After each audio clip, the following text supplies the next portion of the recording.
Assalamualaikum warahmatullahi wabarakatuh.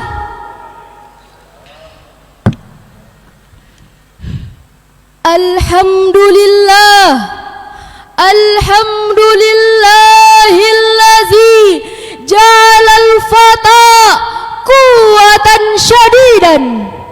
Wassalatu wassalamu ala nabiyil mustafa wa ala alihi wa ashabihi ahlus sidqi wal wafa, amma ba'du. Dewan Hakim yang arif dan bijaksana, hadirin generasi Qur'ani yang kami hormati. Keluarga merupakan potret miniatur sekaligus cerminan dan tatanan sebuah masyarakat. Bila keluarga baik, maka akan baik pula lah masyarakat dan bangsa tersebut. Sebaliknya, jika institusi keluarga rusak, rumah tangga yang hancur, maka itu adalah pertanda awal dari kehancuran sebuah bangsa. Seperti ungkapan Syekh Aidil Fatih Abdullah dalam karyanya, Buyutuna kama yajibu antakuna. Ungkapan tersebut menggambarkan betapa penting peran keluarga dalam membangun sebuah bangsa. Jika kita menginginkan bangsa yang baik, maka bangunlah keluarga yang islami, rumah tangga yang Qur'ani, figur ayahanda yang bijak dan berwibawa, serta sosok ibunda yang lembut dan penyantun. Namun, seiring perkembangan zaman, keluarga tidak lagi dibangun atas dasar cinta dan iman, melainkan dibangun atas dasar nafsu dan kepalsuan. Keluarga yang kita harapkan menjadi madrasatul ula justru menjadi tempat persaingan semata. Prihatih kami atas dasar tersebut. Tergugahlah hati kami untuk menyampaikan sebuah syarahan yang berjudul Pembinaan generasi berdasarkan Al-Quran, dengan rujukan surah An-Nisa ayat 9. A'udzu billahi minasyaitonir rajim.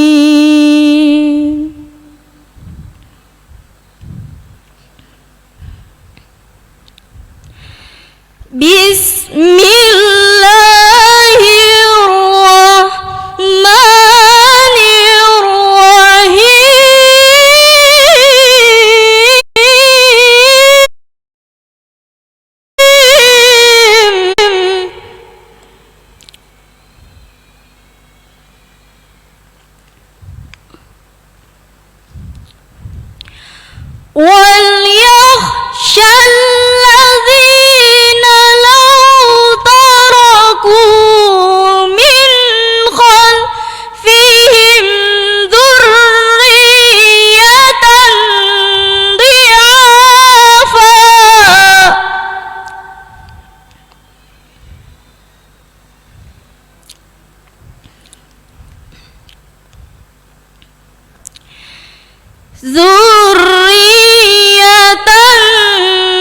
ضِعَافًا خافوا عليهم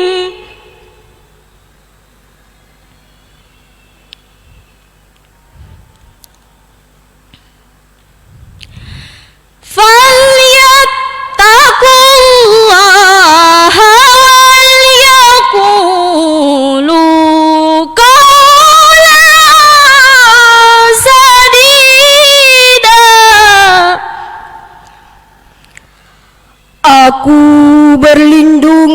kepada Allah dari godaan syaitan yang terkutuk. Dengan menyebut nama Allah yang Maha Pengasih lagi Maha Penyayang. Dan hendaklah takut kepada Allah orang-orang yang seandainya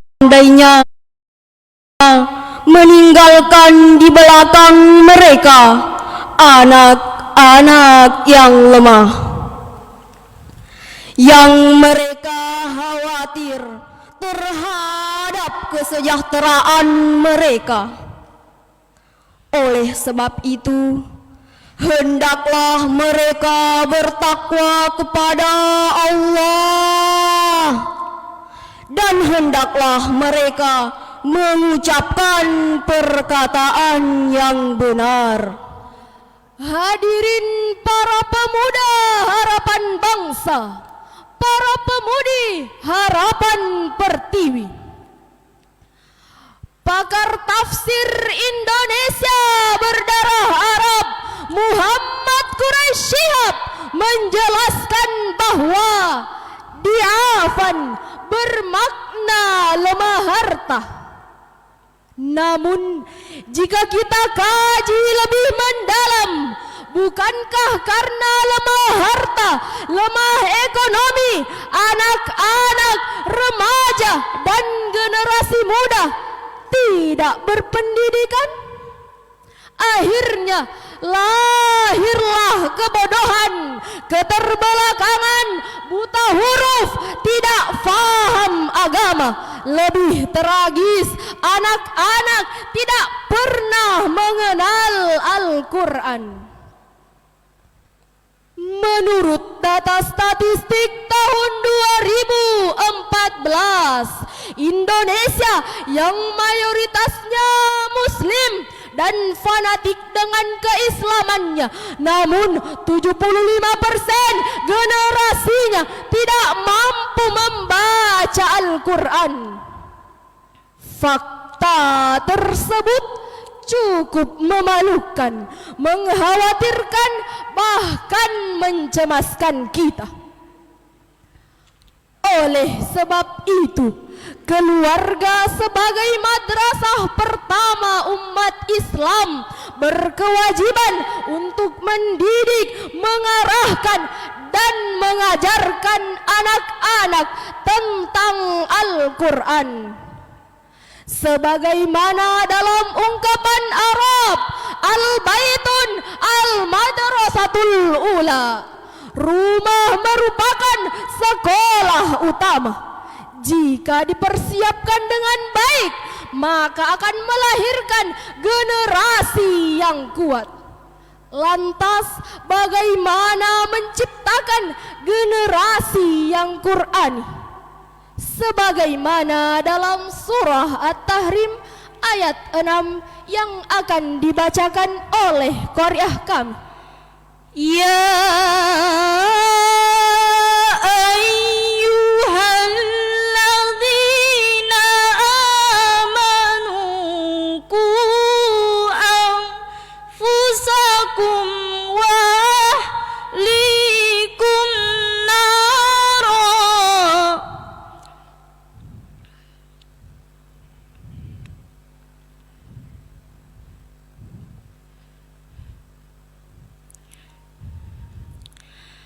Wa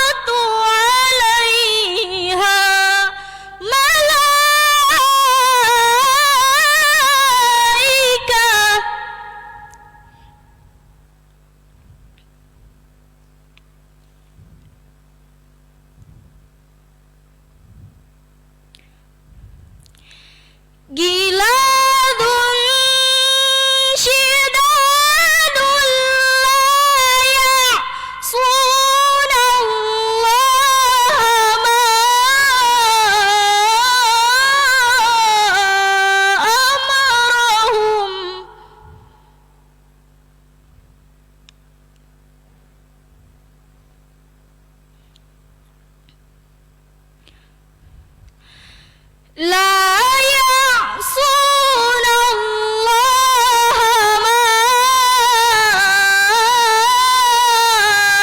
أمرهم ويفعلون ما يؤمرون.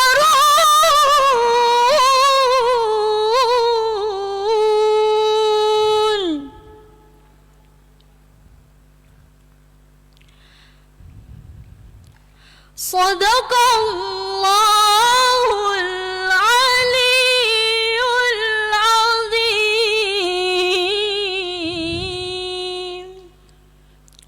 Hai orang-orang yang beriman, peliharalah dirimu dan keluargamu dari api neraka yang bahan bakarnya adalah manusia dan batu. Penjaganya malaikat-malaikat yang kasar, keras dan tidak mendurhakai Allah terhadap apa yang diperintahnya kepada mereka dan selalu mengerjakan apa yang diperintahnya. Hadirin para calon penghuni surga, ketika ayat ini turun, Umar bin Khattab bertanya kepada baginda Rasulullah sallallahu alaihi wasallam, "Ya Rasulullah, kami telah menjaga diri kami, lalu bagaimana menjaga keluarga kami?" Lantas Rasulullah menjawab, "Engkau cegah mereka dari larangan Allah dan menyuruh keluargamu kepada perintah Sang Rabbul Alamin." Lebih lanjut, Imam Ali Asy-Syahabuni dalam tafsir Syafwan Tafasir menjelaskan bahwa jagalah dirimu, peliharalah anak-anakmu, istri-istrimu dari siksaan neraka yang pedih dengan cara memerintahkan mereka untuk meninggalkan maksiat dan mengerjakan ketaatan, serta mendidik dan menanamkan Al-Quran dalam jiwanya. Sejarah telah membuktikan, bukankah orang seperti Alfredo Timothy, seorang mafia kelas kakap dunia, Johnson the Lion Boy, seorang Lokosa Nostra Amerika, Kazuo Nomigaki, seorang yakuza Jepang, serta Lee Tiger Lee, seorang preman Hong Kong. Mereka telah menciptakan keonaran dunia, membajak pesawat, menjadi gembong narkoba, memperjualbelikan wanita. Ternyata mereka adalah sosok anak-anak muda yang terlahir dari rahim ibunda yang tak betah di rumah, hidup dalam kemegahan, bergelimang harta, namun tak pernah tersentuh kasih sayang orang tua. Sebaliknya, Muhammad bin Idris atau Imam Syafi'i hidup dalam keluarga yang sederhana, ekonomi yang pas-pasan, namun dengan tarbiyah Qur'aniyah mengantarkan beliau sebagai tokoh dan ulama besar dalam peradaban Islam. Tidak salah jika salah satu hadisnya Rasul berujar, "An Abi Hurairah radhiyallahu anna Rasulullah sallallahu alaihi wasallam qaal, kullu mauludin yuladu 'alal fitrah." Setiap anak yang dilahirkan dalam keadaan fitrah, fabawahu yuhawidanihi, maka orang tuanya lah yang menjadikannya Yahudi, au yunassiranihi, atau seorang Nasrani, au yumajjisanihi, atau ia menjadi Majusi. Hadirin yang kami muliakan, akhir dari syarahan ini dapat kita simpulkan, keluarga merupakan benteng utama umat Islam. Jika kita mendambakan masyarakat yang taat, umat yang hebat, bangsa yang kuat, maka mari ciptakan keluarga-keluarga yang sakinah, yang menjadikan Al-Quran sebagai pedoman, manhaj, dan jalan hidup. Mengakhiri syarahan ini, kami persembahkan sebuah pantun. Kalau ladang banyak hama, tak perlu petani untuk berpindah. Hati masih ingin bersama, tapi waktu sudah habislah. Demikian yang sempat kami sampaikan, lebih dan kurangnya mohon dimaafkan, dan terima kasih atas segala perhatian. Wassalam.